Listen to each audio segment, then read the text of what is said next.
Okay, we are back. Welcome to episode 34 of the Corporate Real Estate Insider podcast. To start us off today, John is going to share a story. He is a friend that has a company who is a tenant that nearly got completely screwed on a renewal. So let's hear what happened and how you fixed it. Oh, it's in process. So to take a step back and talk about renewals generally, it's one of the most interesting parts of this work that we do. And in particular, because here's the way I say it. 9 times out of 10, the tenant doesn't want to move, and 10 times out of 10, the landlord knows it. So they're sort of captive. Like, we all get that, right? And so it's crazy. I think commercial real estate is the only industry that I'm aware of where long-term loyal customers are expected to pay a premium, like a loyalty premium. How crazy is that? And so we talk about that all the time. And, you know, we do have a role to play there when we can help a company to renew or lease. But then this little story happened, and it's just such a perfect illustration of what I'm talking about, where a friend of mine, it's a really smallish lease, and he thought it was too small to get me involved. And so he just reached out to the building owner, and he's been in the building for 15 years. He was going to do another 5-year term and got a quote for a renewal at a $290 rental rate. That's monthly per square foot. And this guy had his son go ahead and call a friend of his who works at another commercial real estate firm. So have your buddy call, and because there's a vacant space like right next door, and talk to the listing agent, see what he quotes for rent. And they called, and the listing guy's like, yeah, $250 a foot. When can we set up a tour? And they're like, $250 for that guy, but $290 for us. What gives? And so they got me involved, and I'm working to unwind that now. But it just points to this idea that, and look, we talk about the conflicts of interest with the full service brokers when they're representing tenants. And I'm always quick to point out, it's not the people that are bad. Like, some of my best friends are at the full service firms, actually doing tenant representation at the full service firms. It's not the people that are bad. It's the model that's broken. And I think if we look at the math on this little anecdote I have, it is compelling. For example, maybe the tenant actually thought they were saving a 4% tenant side commission by dealing directly with the landlord. And the landlord comes back and proposes a 16% increase in rent.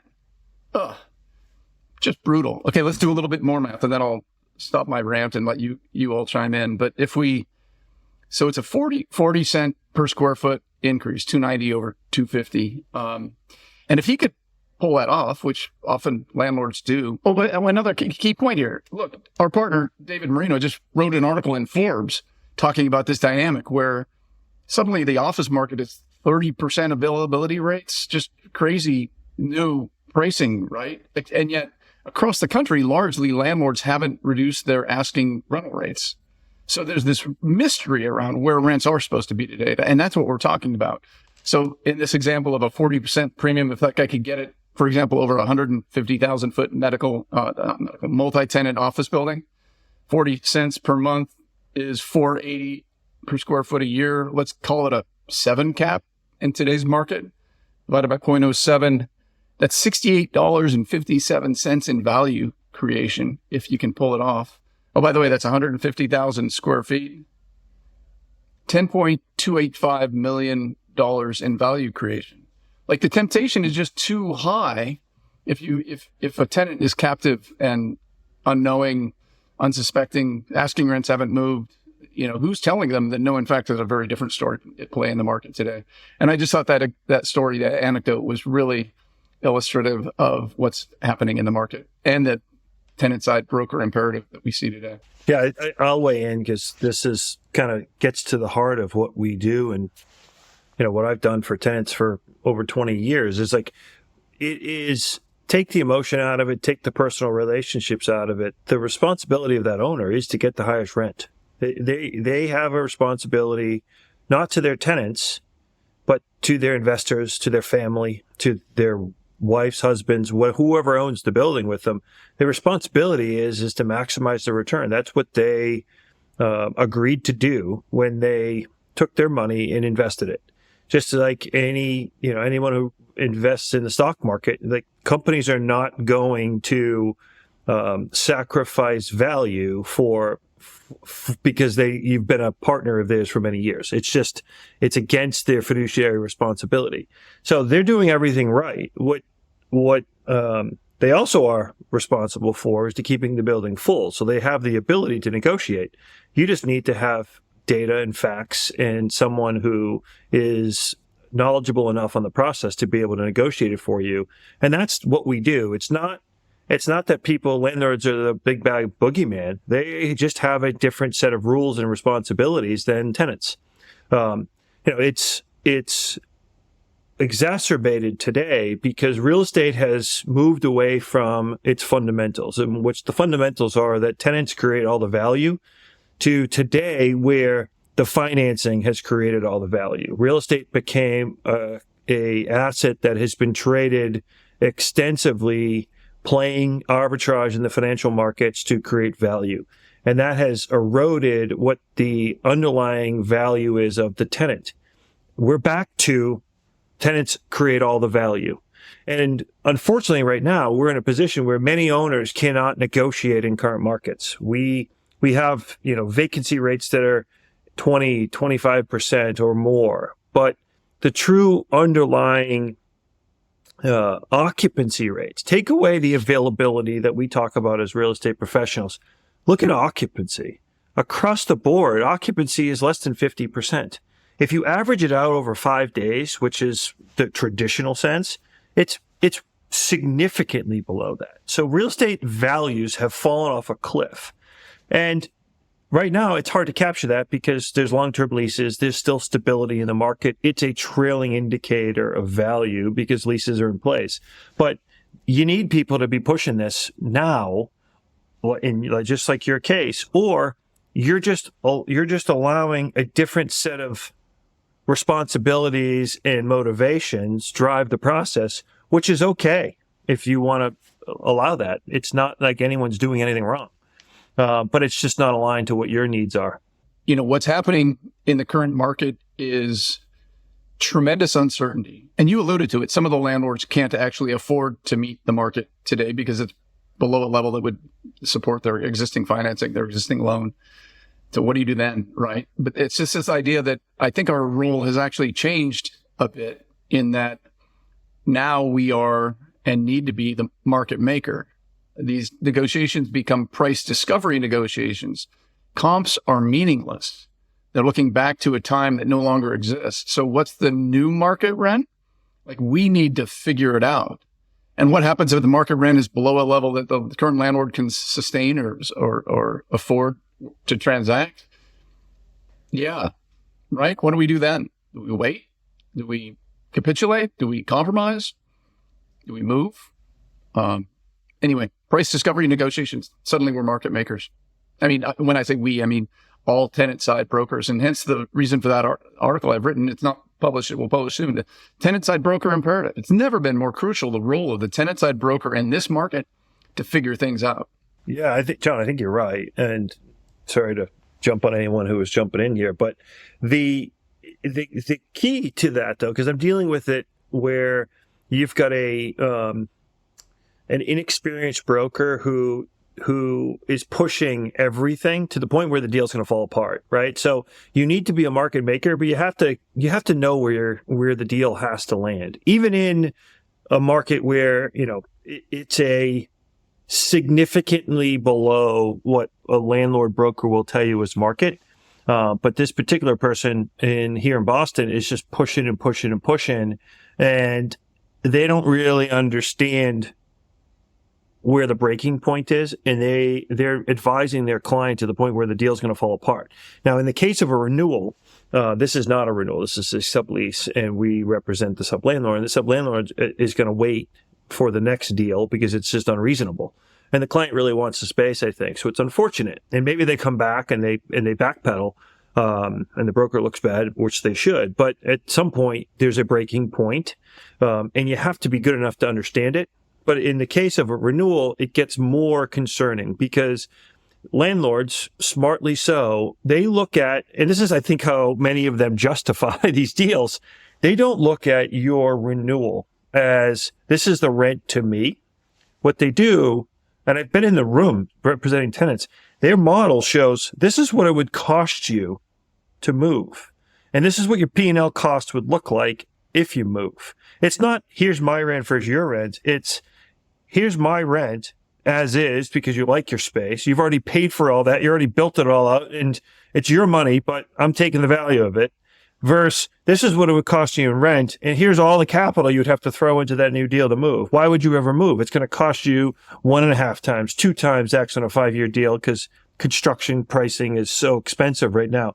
Why would you ever move? I deserve to charge you more because you're getting the benefit of all these in-place improvements. Well, sorry, I put those improvements in. It was my money 5, 10, 15 years ago to build it. Maybe you contributed, but at the end of the day, I've been keeping it up. I've been improving it. I've been updating the IT. I've been doing all the refreshes. But the landlords want the value of that. And their model truly includes that. And that's how they compare where they can set rents on a renewal versus a relocation. And it's hard to unwind that because they're right in a certain sense. It is more expensive to move right now. And that's why the majority of people are renewing. And it becomes this conversation on, okay, where is the acceptable line to be drawn? Now, the benefit we have right now is that usually when you do move, you can take significantly less space. So the math starts to turn in your favor with the efficiencies you can drive towards when you're building space. There's sort of two ways to think about these transactions, right? You can think about it from the perspective of the tenant, or you can think about it from the perspective of the landlord. And fundamentally, there's a massive landlord bias in this industry because the vast majority of the people that work in the industry work on primarily landlord-centric models, right? Most of these big brokerage firms getting 80, 90% of their revenue from representing institutional landlords, of course, they have a landlord bias in how they look at things. And as Brian said, the reality in today's market is that the landlords have much, much more to lose in terms of increased capital costs, downtime, interruption of cash flow than tenants generally do in the form of having to pay for relocation costs. And part of that is driven by being able to take less space in the event that you do relocate, creating a monthly savings model because you're paying on less square footage. And it also has to do with the availability of sublease space, which is in great supply in virtually every single market. And that really drives down your cost to relocate. So when you look at this equation of who has more to lose, who has more at stake, yes, it does cause interruption and cash flow and all that for a tenant to leave, but it causes way, way more interruption for the landlord. And people need to be looking at this in an objective way and recognize that it's usually going to be far less expensive for the tenant to move than it is going to be for the landlord to not provide insanely compelling economics to keep the tenant in place.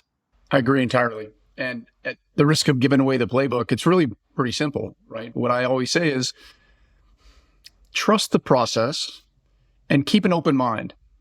Like let's run a robust ethical process of evaluating the alternatives and alongside what staying would look like. And if you really go into that with an open mind, that's all it takes. It's amazing how far introducing just a little bit of uncertainty into that process goes towards bringing the current landlord to the table in a competitive way.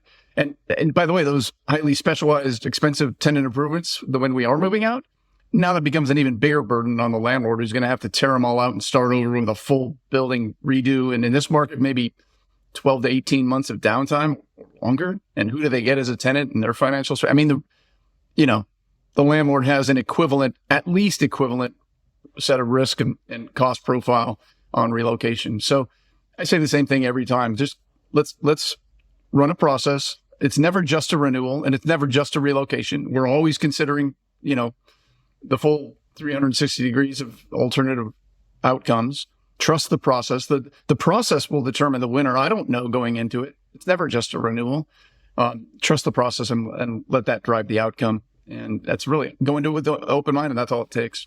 Yeah, I found and this is a broad brush, but I've found in my career that the tenants that typically are most susceptible, would be the word I used, or most likely to work directly with landlords are the smallest tenants because they, like you said, John, they don't want to bother anybody. Like, I'm not big enough for a broker, which is certainly not the case. Everybody, deserves to be represented.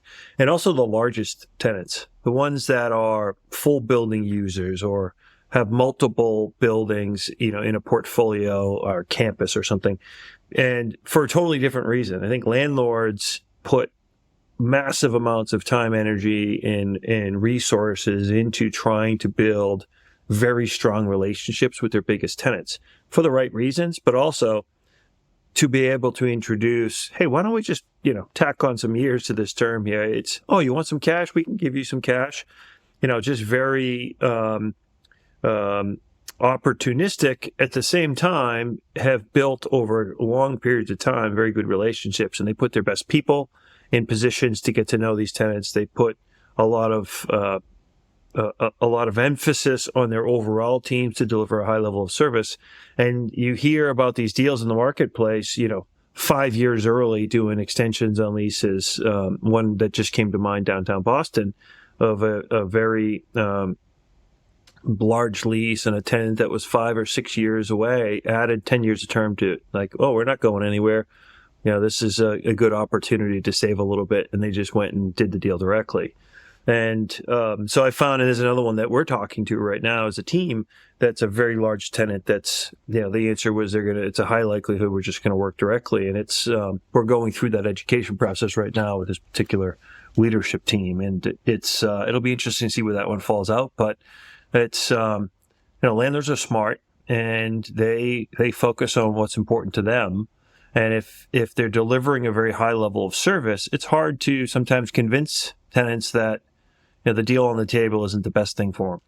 All right. Well, let's we think we ran that to the ground. Let's change the subject here. I think it was our last pod we talked about St. Louis and the doom loop that it finds itself in. There was that building that sold for $3 million or so that was once valued over $200 million in 2006. It was the former AT&T headquarters in St. Louis.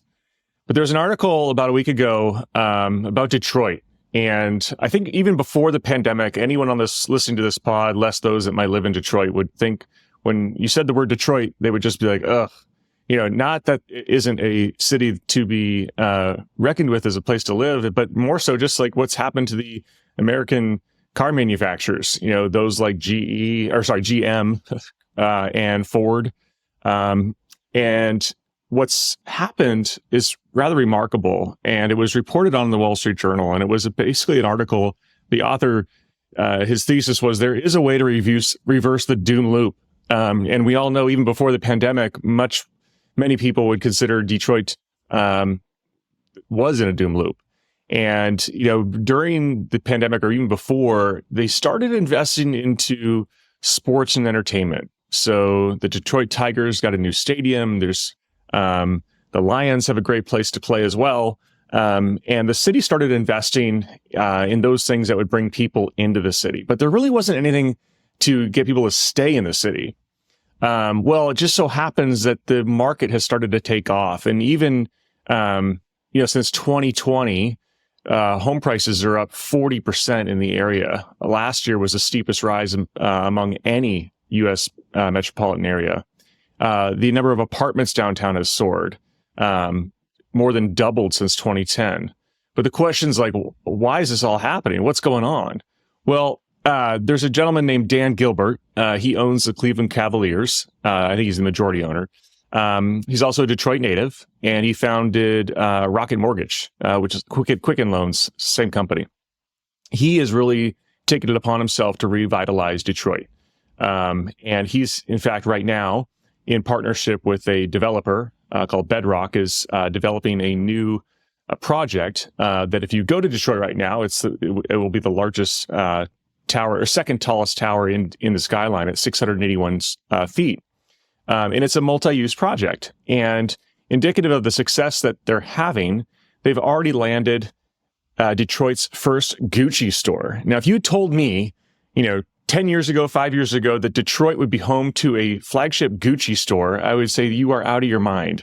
But that project has landed not only Gucci, it's landed Lululemon, Nike, H&M, and other brands that, I imagine, some of you don't know, but like Shinola watches, Warby Parker, the people that make glasses, and those are all the retail tenants.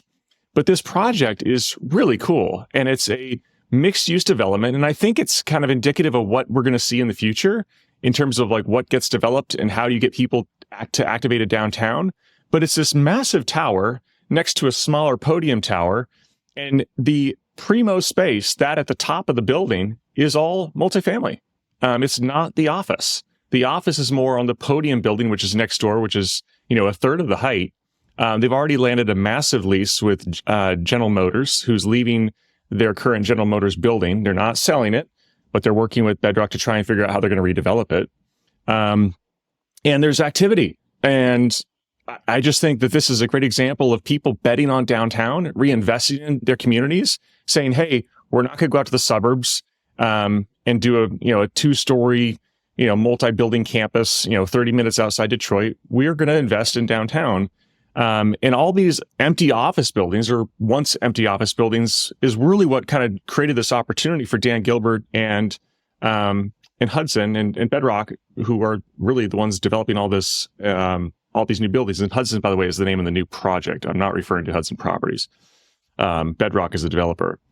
And so the one thing I will admit, which I kind of leaned into this a little bit over the weekend, all these office buildings that have now been reconverted to apartments were a bit unique in the sense that a lot of them were built a long time ago. So smaller floor plates. We've talked on earlier podcasts about the challenge of converting office buildings into multifamily, and it really requires a smaller floor plate, because once you get to these big, more modern sized floor plates, which are 20 to 30, sometimes 40, 50,000 feet, it's really hard to multi-tenant for a multifamily kind of footprint where the depths from the core area where the elevator is to the window line are so long and so big, you'd end up with like a small bowling alley if you were to design an apartment with access to the common areas.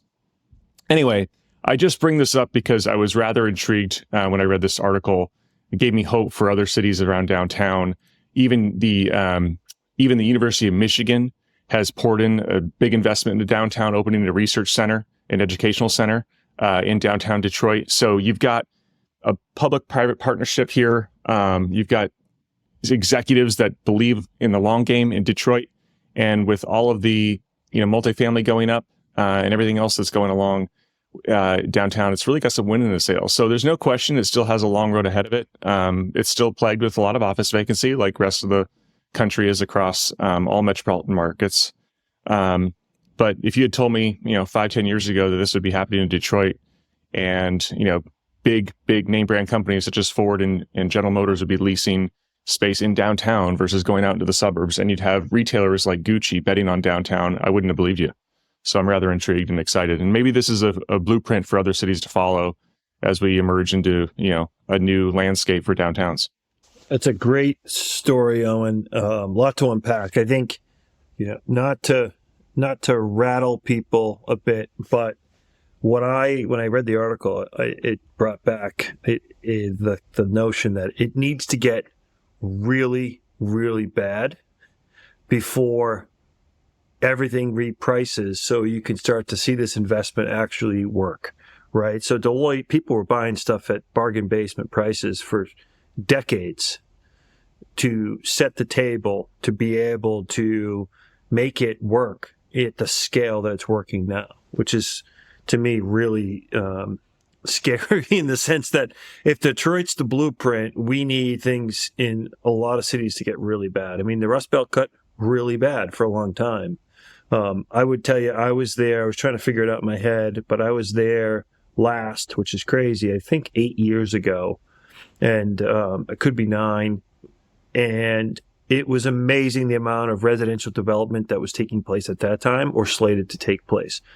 We were doing a survey for a client who had a pretty big requirement, and you'd point at different sites downtown. It was like, that's going resi, that's going resi, that's going resi.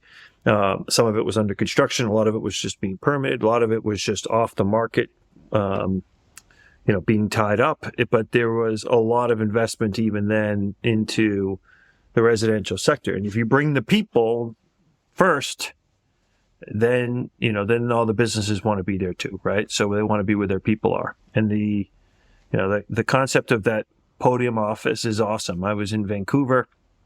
That's the first place I've known that have required some of their residential developers. I don't know if it's all of them or what scale, but I know the projects I was thinking about, they're requiring their residential developers to include podium office because they want people to work there, not just live there. So their issue is just the opposite of a lot of other markets where people are being required to build residential if they're allowed to build office. And I guess Vancouver's been well ahead of that, requiring their residential developers to build office in the low rise of the podiums, which is pretty interesting to think about how far ahead they were in that strategy. I find it shocking that a government would require a developer to build more office space right now. And then you look around and wonder why Canada and Vancouver and Toronto have such a terrible reputation for wildly expensive housing. And maybe it's because they have all of these random requirements like, hey, if you're going to build apartments, you need to build, 2 or 3 floors of office space that maybe no one's ever going to occupy. So you have to carry it in your model. It seems very weird to me. To Brian's point about things having to get really bad before things start to get better, I think you also have to talk about the scale at which you have to do things. Like Bedrock, the developer in Detroit, who partnered with Dan Gilbert, who owns the Cavaliers and Rocket Mortgage, because they've invested over $7.5 billion since 2011, acquiring more than 140 properties in Detroit and Cleveland, and some of which are literally the most iconic buildings in those markets. Not to mention, they're building another 21 million square feet of office, retail, residential, industrial, hospitality, parking, etc. So it's not only like, yes, they were presented an opportunity to buy things at severe discounts relative to maybe where they were once, but they're doing it at scale. And when you do things at scale, you can, control the narrative, so to speak, for lack of better words. And I think that's really what they've done very well. And it remains to be seen how these things lease up, of course. But so far, their success is catching some headlines. Yeah, Tucker, on the surface, I think you make a good point. I would tell you that people are gravitating to newly constructed offices. And in a market where residential is very expensive, but it's also in high demand, these governments are looking at it to how do we create a sustainable ecosystem where people want to live, they work, and they spend their time long term. I think having too much of one or the other is not good. And maybe it does cost a little more for the developers up front, but long term, having a strong ecosystem that provides for offices, for residential, I don't think this is the biggest hurdle in terms of their development concerns. There's a lot of factors, but I thought it was a good thing because it puts the offices where people live. And if you think about where are you seeing the greatest return to work in the United States, it's in these mixed use environments, the Brooklyns of the world, the seaports of Boston, because people live there. And not only people live there, the younger workforce lives there. And, Detroit's spending billions and billions of dollars to bring these companies along. And the companies are, my guess is they're the last piece. They brought the residential first, and then the office workers come when the people live in there. I meant to comment on Vancouver. It's so close to Seattle. I couldn't follow it and spend a bunch of time up there intermittently working on transactions. And the pricing in Vancouver is really a result of them having so many offshore investors invest in multifamily, in real estate in downtown. So much so that I'm not sure if our listeners know, but effective January 1 of 23, they actually banned foreign investment in downtown multifamily. Because you'd go downtown, I'd spend the night on a work trip and I'd look out my hotel window and you see these dark towers. A lot of them were apartments or condos rather that were owned and never occupied. And that ban expires January 1 of 25. It remains to be seen if it gets extended.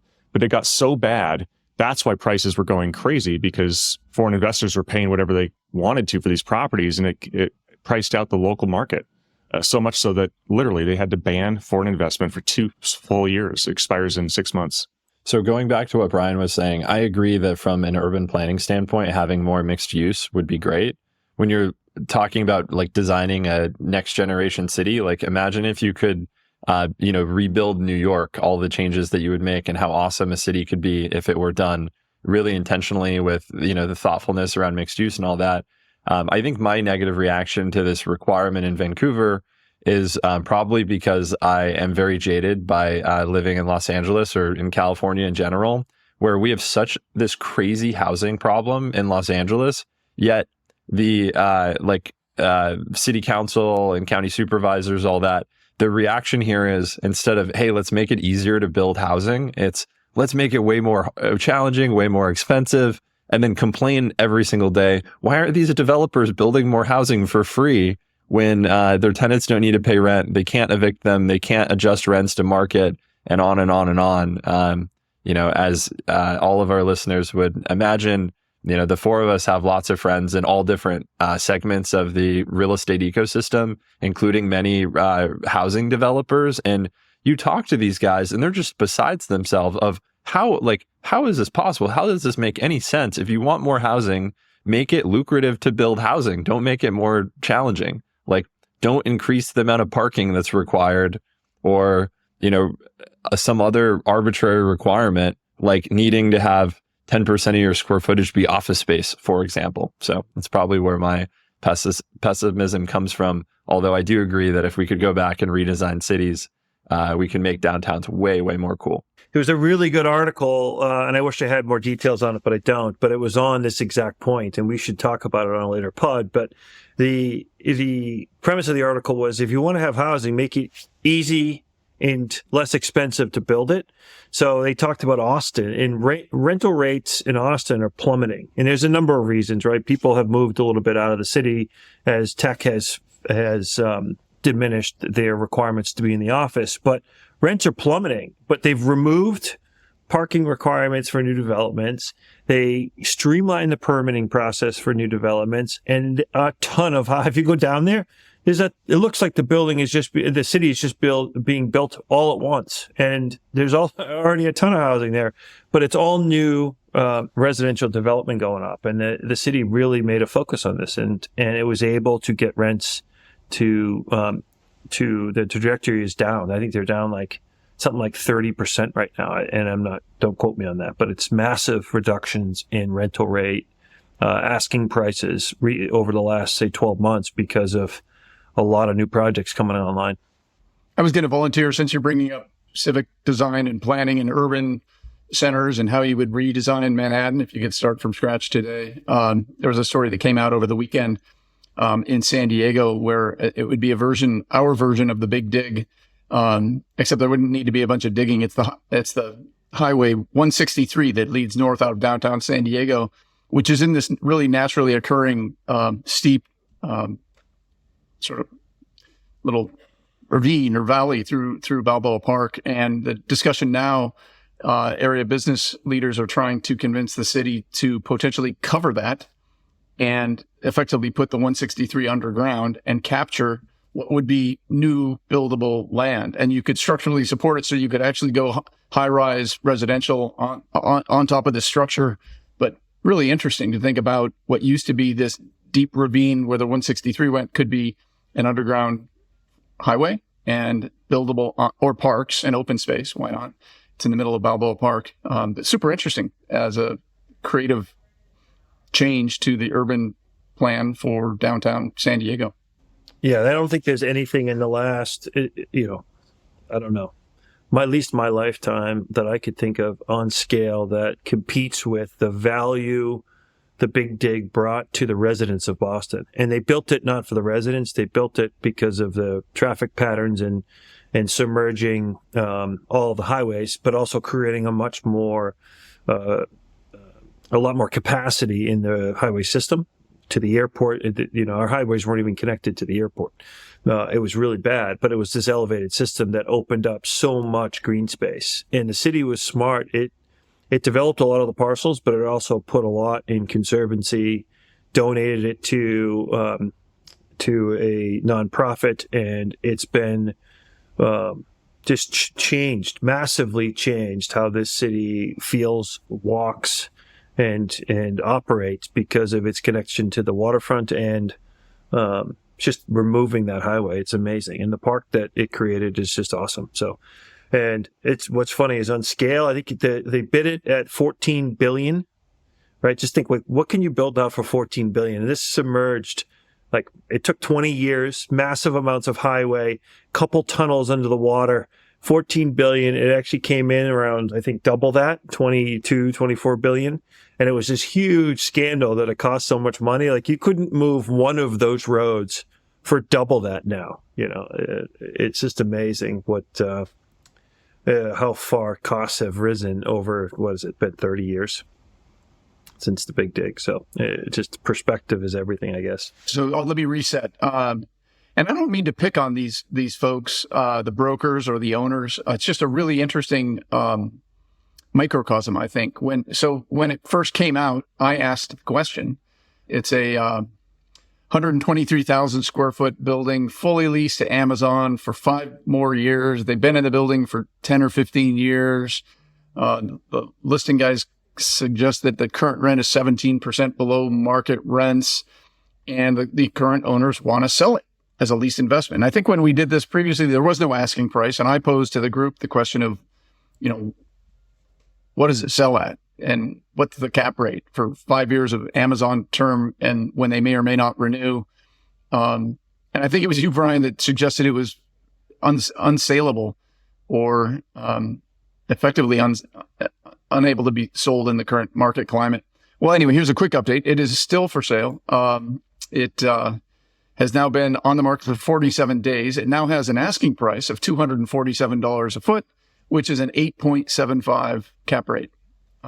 Let's continue to watch this space, and they may surprise us. I think I did say previously, and I'll say again, I think it will sell. I don't know what the number will be. I think it will be maybe a significantly higher cap rate than that ask. And the buyer will be someone local, a builder, a developer, somebody who knows Tempe. And when this gets to a price that is, in their minds, below replacement costs and includes a little bit of carry in case the building goes vacant, it'll be a local buyer. Either that or it doesn't sell, and the current owners just have to enjoy the lease and bear the risk of Amazon not renewing, or maybe they renew and the current owners do just fine. So anyway, that's the update. I'll continue to watch that space.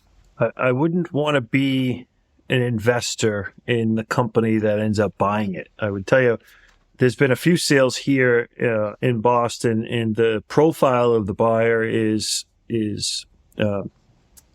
they create a lot of value to the investors, or at least the holding company that solicits the investors by collecting fees, right? So they're somewhat, unfortunately for probably the investors at the end of the day, in my opinion, they're somewhat unsensitive to value because they want brokerage fees, asset management fees, property management fees, probably some other fees that are missing in there. So they're buying when they see a value get down below replacement cost or significantly below previous trades, they're buying stuff and just collecting fees and hoping and praying.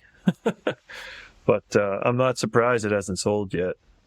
Yeah, when you're only 1% or 2% of the total equity in the project, you're incentivized to take these very volatile swings, right? Go way far out on the risk curve where you're either going to have a home run type of deal, right? Say Amazon re-signs that lease for 10 or 15 years.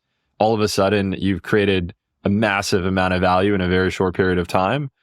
So that's path one. If that were to happen, which I think, given what Amazon's doing with its office space and the occupancy of this building and things like that, probably very unlikely. But if it happens, it's a home run. And if it doesn't happen, then probably under almost all situations, unless you're buying at a super low price, you're going to have an empty building and you're going to have a full equity wipeout.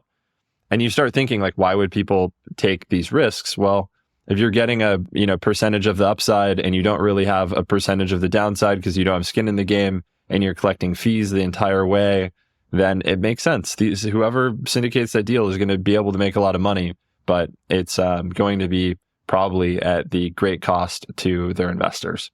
Yeah, I'm going to change gears, and there's a really interesting, and this gets to a different side of the business that's just, we've talked about a lot, but not from this perspective. But there was an interesting article. So General Electric, the conglomerate that once was one of the most admired companies probably in the world, one of the most admired CEOs, and Jack Welch in the world, and everybody knew GE, either in their kitchen or in their traveling on airplanes, to locomotives, to GE Finance when they're going to buy a car. And It's a very different company today. And there was just an announcement earlier this month that they sold their 60-acre campus in Grottenville, which is just about an hour outside of New York City, for $22 million. And this wasn't a office park. This was a training and a collaboration center for their people. So this is where the legendary GE training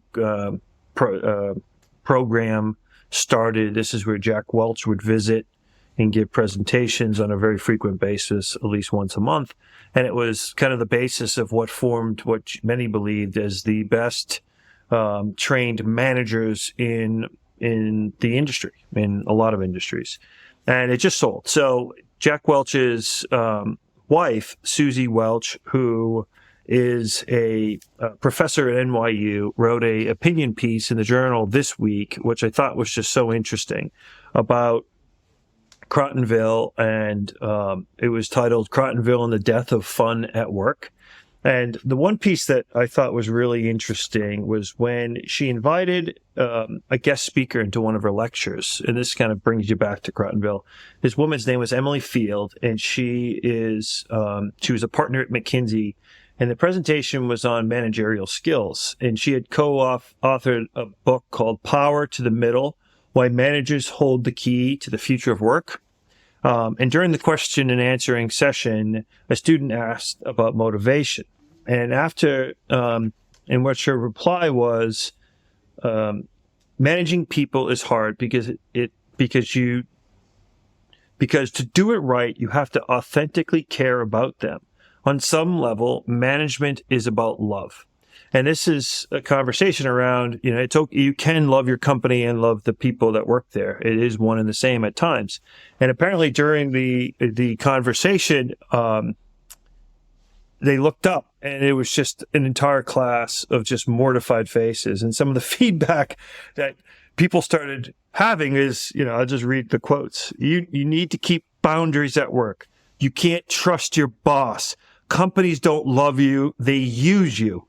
And on and on and on. And it was kind of mortifying to Susie Welch and to the other professor in the class. And it just goes to show you, which makes it so interesting, it just goes to show you how the employer and the employee relationship has changed since a place like Crottenville was built, and how it was a reward for a company to bring their managers here to learn, to grow, and to be more ingrained into the culture, or on a process to become a more senior leader in that organization. And she brought it over to that exact point. Handshake, a job site solely for college students and recent college grads, did a survey of 2,500 undergrads. They asked their definition of career success. 78% of them said sustaining a work-life balance was their top choice. Dead last at 40% was advancing to a senior role within the organization. And it's kind of sad because, where does that leave us in 10 years? Where does that leave us in 20 years with people coming to the office, with people in the United States and America being the leader in innovation, leader in technology, the leader in manufacturing advancements. When you don't have a workforce that views work the same way, it can be pretty scary. I love it. Love is a competitive advantage. Brian Connolly went there. I know we don't want to promote internal, but this may have been before you joined the company, but we do talk about love around here. And by the way, love you podcast bros. This is right up your alley, John. I knew it. And, it hits differently because I was listening to an interview this morning, and it was this gentleman by the name of Bruce Ratner. And if anyone doesn't know Bruce Ratner, Forest City, the real estate development company, huge residential mixed-use developer, was originally called Forest City Ratner, I believe. And he is a philanthropist. He's just wrote a book. And they asked him in the interview about the office market. And he said, look, office is dead. He said, and this is his perspective of New York City. He says it's dead. 25% vacancy rate doesn't tell you the story. He said that no one's coming back to the office. Occupancy levels are below 50%. People don't want to work in an office anymore. He said the majority of the office product in New York City is going to get knocked down and turned into residential. Now, coming from the perspective of a developer of residential. But his perspective is telling in the sense that like people don't have pride in their company. They don't view working at a company as being the definition of success. They view success at an 80% clip of having balance. Balance is not spending 2 hours commuting into New York City each way to work in Manhattan. That's the old way. That is the 40% that used to be 80%, that wants to have career success and advancement within an organization. Those are the people that did that. Today, people want to work from home. They want to commute into the city as little as possible. And the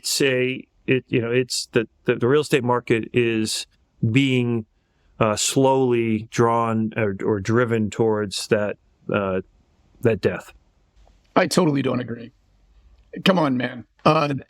There are so many counterexamples. I mean, you make it sound universally true, and it just isn't. There are a lot of companies thriving in person. There are some insisting on in person. There are some for whom the rewards of a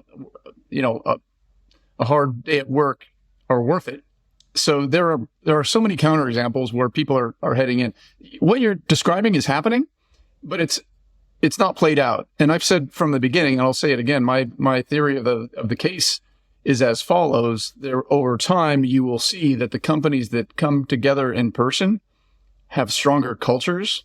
They know one another. They like one another. They dare say love one another. They spend this time together. There's nothing like the in-person experience. And those companies will win in a competitive marketplace. And the companies that think they can do the same while everyone's sitting in their bedroom on a laptop, it's just not the same. So over time, I predict that the in-person will drive improved culture, which will drive winning in the marketplace, and we'll see more people coming together to work. It'll be some new version of normal, and maybe it's not 5 days a week, 8 to 6 commuting an hour and a half each way, but coming together is a superpower that'll be borne out over time. I'm going to kind of disagree with both of you and agree with both of you in some respects, not for the sake of just hearing myself talk, but I know for a fact there are companies, they're here in downtown Seattle, a COO of a large 5-floor tenant, so about 100,000 feet, I won't name who they are, toured me through his entire office 2 weeks ago, and it was buzzing. Because, why? They require everyone to come in 5 days a week. 5. And this is a technology company that everyone on this pod would know about, okay? But they're an anomaly right now. I would be the first to say that. They are. And I also have my best friend in the world, who is a CEO and founder of multiple companies. He's on his latest company, and they are a remote first company, and they are kicking butt. They're thriving, and they have some of the top venture capitalists who have invested in their company. I won't name who those are, but I'm talking like the best in the country. Okay. So it is not stopping them from raising money. It is not stopping them from thriving. So there's something that works for everybody. And I'm not just saying like, oh, we're going to be in this kind of like quagmire of like remote work versus in-office work. But I think, to John, your point, like companies will find what works for them. I do believe there's a point in being together. We do our best work together. But I would also say that like, I don't even know. So keep in mind, like we've been using office space as a culture for probably, 200 years, 150 years. So to say that anyone, myself included, or the two of you, or even Tucker, or any person out there that wants to, suggest they know what's going to happen with office space, you just don't, right? You can't take 100 plus years of utilizing office space and suggest that in the case of 4 years, we've decided that this is what's going to happen going forward. We just don't know. Like it's been 4 years, and 4 years, may seem like a long time. It's not in the history of office space. And so, we also have AI that is going to have a massive impact on and how we work and what jobs are relevant and what jobs are no longer needed and what jobs we don't even know we do need in the future that will be a result of having AI. So I guess my point is that Brian, to suggest that like offices is like this like in this death spiral, I don't think that's the case. And John, I think, should every company be back 5 days a week? No, they shouldn't. It's not for everybody. But I think that executive leaders will we'll decide what's best for them. I know Hughes Marino ourselves, we're 5 days a week and we love it. I like being with my team. But anyway, it's a fun project. I call it a project because it's a work in process and it's evolving. And I don't think we're going to know where the pendulum is going to fall for another probably 4 or 5 years. No, Owen, I love how you were able to just kind of go right down the middle. Switzerland, that answer perfectly. Right down the middle. Just be able to use both sides of the story. Switzerland, right down the middle. Not upset anybody. That's the reality, though. That is the reality. So to take a side on office space is hilarious to me because there are so many cases of either side, suggesting I'm right, you're wrong. The reality is it is Switzerland. That is the world of office space right now. If it walks, what's that saying? If it walks like a duck and it quacks like a duck, it's a duck. Even the people, other than your example of 5 days in the office, even the people that say, oh no, we're back. Oh, really? How many days are you in the office? Oh yeah, we're back 2 days a week. I agree with you. So even if the reality is everybody comes back, the vast majority of companies are not coming back 5 days a week, which means that there's a massive amount of real estate that'll never get reoccupied. Even I wish I could do the math. Totally agree. 3 days a week. What does that mean to real estate demand? Right? It's very different than it is today, and there's a lot of real estate that I wouldn't want to work in, especially in the big cities. Right? There's a mid-block building. There's a lot of mid-block buildings with windows on the front and back in Manhattan that it's like might as well work in the basement. If you have to come in 3 days a week, do you want to go to some dead suburban, boring office campus, or do you want to come downtown where there's stuff happening? It's fun to be. It's a vibrant community. I'm going to suggest this better be downtown, but I will agree with you that no matter how this settles, and we can revisit this topic on the podcast we have in 4 years from now or whatever, I do believe with Brian that we are oversaturated with office space. There's too much. We've got years and years and years of supply to work through. And some buildings will their best course of action will be to take a wrecking ball to them. But that you and I can agree on, Brian. I think that to your question on the suburbs versus downtowns, I think this is a good way to bring it back to your early conversation on Detroit. The downtowns that do it right and bring residential, because people want to have work-life balance. If they live downtown or they can get there very easily, they would love to be in a place that's vibrant and has all of the different factors, places to go to the movies, places to go to, go to work, go to eat, all of that. But if it's like New York City, where the average commute time's over an hour, I think you got to get people living there before you're going to see those buildings fill back up, because they're not going to sacrifice that work-life balance for the benefit of being in a downtown that has amenities. Yeah, when Owen's saying, where would you rather go, downtown to, a vibrant area, or would you rather go to a suburban office building? And of course, if the commute time to both is the same, then I think people probably prefer to go to the amenity-rich kind of cool environment that's a little bit different than maybe what their day-to-day life at home is. But yeah, people want to be near where they live. They want to have the shortest commute that they can, or a commute that's less than 30 minutes, which is that threshold where it starts becoming a lot harder to tolerate. The other thing I wanted to mention is, and we're not going to say who Owen's really good friend is that he's talking about, but I happen to know who this person is. And when you think about companies that started as remote and are remote first from day one, I think there's a really big difference. Like the type of people you hire, the way that you quantify their performance, their success, their contributions.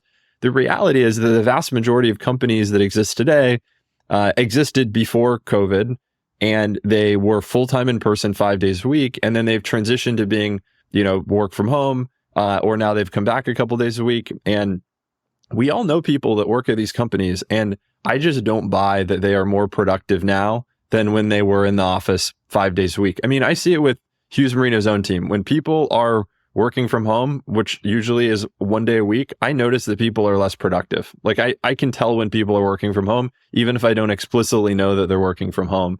and seeing the way that friends and, significant others and different people that I know in my, social community that work these jobs that were full-time in person that now are remote, they're not working as hard. And I think basically everyone realizes that. So I'm more bullish on a remote first company that started as remote and then being able to get high levels of productivity out of their team than I am about a company that was full-time 5 days a week in person, then whipsawed to 5 days at home because of pandemic restrictions, and now are 2 days a week. To me, your team's probably working 50% of the hours and intensity that they were before COVID. And there has to be a way to fix that. Like desperately, as a economy, we need to fix this loss of productivity. Yeah, there's no better example of that, Tucker, than Salesforce.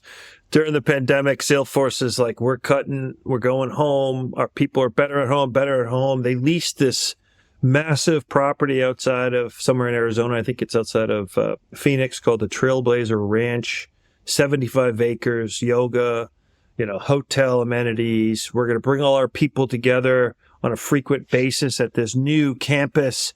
And within 2 years, they shut it down, right? And now they're bringing people back to the office. The stock had crashed. Productivity was getting destroyed. Innovation was getting destroyed. And they're bringing people back because the company is, it's at the time where it really needs its people working as hard as they can and innovating as well as they can. I think, the other factor to your point on Owen's point and on the tech community, I don't think I've ever met a VC that has said, you know what, I'd rather pay rent than I'd rather pay more for my company to operate than less. And I think there's an underlying motivation in the VC community, especially in tech. This doesn't seem to be in the life science space as much, at least not in my world, but in tech, where they are very pro work from home because their hold times and their strategies aren't necessarily about productivity. It's about a whole different model in keeping the burn as low as possible and having an exit at some point in the future. And if the technology is good and they can really demonstrate the value of it, their exit is based on somebody else making the company productive, not exactly them. And as you look around, like, of course, the tech community is going to want people working from home. They either companies are founded remote, they keep them remote, they sell them remote and make it somebody else's problem, or they significantly downsize the cost of their real estate to try to create a more healthy company, longer runway, and then sell it and make the productivity issue somebody else's later. So I think there's an underlying motivation in the marketplace with tech that is keeping people at home in that community. I'll just make one point. I think we have a big city bias. Like in everything we're describing, it's largely true in the major metropolitan markets. And if you look at middle America, we covered this before on the pod. I had pulled some reports out of CoStar to defend it. Everything that we're describing is significantly muted. The same dynamic isn't necessarily at play. There isn't as strong a tech influence driving the office market. Just realize that much of what we're describing is true in Manhattan, San Francisco, Chicago, and there's a big swath of America where what we're describing is much more muted.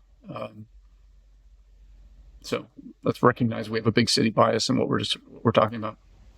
There's just more love in the Midwest. That's all. That's what it's all about. Okay, let's end there. You heard it from Brian. There's more love in the Midwest, despite our bias for big cities, where the vast majority of real estate work that we do tends to be, just because there's more companies there. Thanks so much for listening to episode 34, and we will be back in another 2 weeks with the 35th episode. Thanks.